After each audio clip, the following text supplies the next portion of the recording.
Lokuta et Yaka na ascenseur, vérité et yéné n'escalier pe et commis, a dit Koffi Olomide dans sa chanson Loi.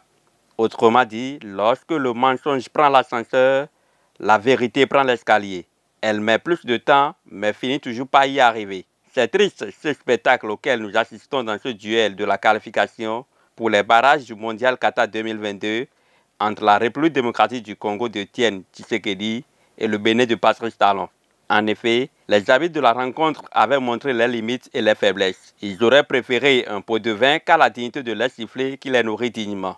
Car déjà à la 10e minute, un penalty venu de nulle part sifflé annonce les couleurs comme quoi, pour paraphraser un artiste, lorsqu'un fou fait la toiture du Legba du Carrefour, on sait d'avance ce qui se passe à l'intérieur du village. À partir de là, on savait que quelque chose se tramait, cuisinait pour faire échouer les rongeurs nationaux au stade des Martyrs de Kinshasa.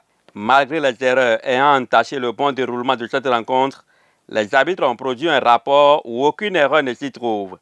RAS, rien à signaler selon le rapport au thème de la rencontre du dimanche 14 novembre 2021. Alors qu'il y avait 4 changements en 4 temps différents qui contredisent les tests de la Fédération internationale du football association FIFA. Tenez-vous bien, à la 63e minute, Kayembe le dossard 21 entre en lieu et place de Moutou Sami le dossard 8. À la 76e minute, Bakambu le dossard numéro 17 prend la place de Bolazier le dossard 11. À la 84e minute, Mouleka le dossard 20 prend la place de Mbokani le dossard 9. Et à la 89e minute, Ngandou le dossard 7 prend la place de Malango le dossard 19. 4 différents temps. Cette violation a poussé les dirigeants du football béninois, Khomeki et Dishakus, à introduire un recours auprès de la FIFA. Ce qui n'était pas du goût des influenceurs congolais achetés a envahi les réseaux pour influencer l'instance fêtière dans sa décision. Saisie par le Bénin, la FIFA n'a pas encore commencé l'examen du dossier. Elle donne même environ une semaine à la RDC pour produire au plus tard le 20 de ce mois 16 éléments de défense. Fort de ces arguments et des preuves que le monde entier peut continuer à visualiser sur la page YouTube de la FIFA, le Bénin peut espérer ce qui lui revient de droit.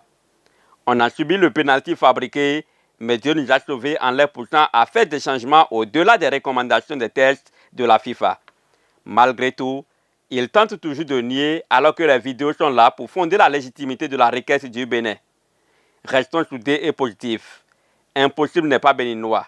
Nous avons une des meilleures générations qui mérite d'aller à la Coupe du Monde. C'est Dieu qui fera notre combat.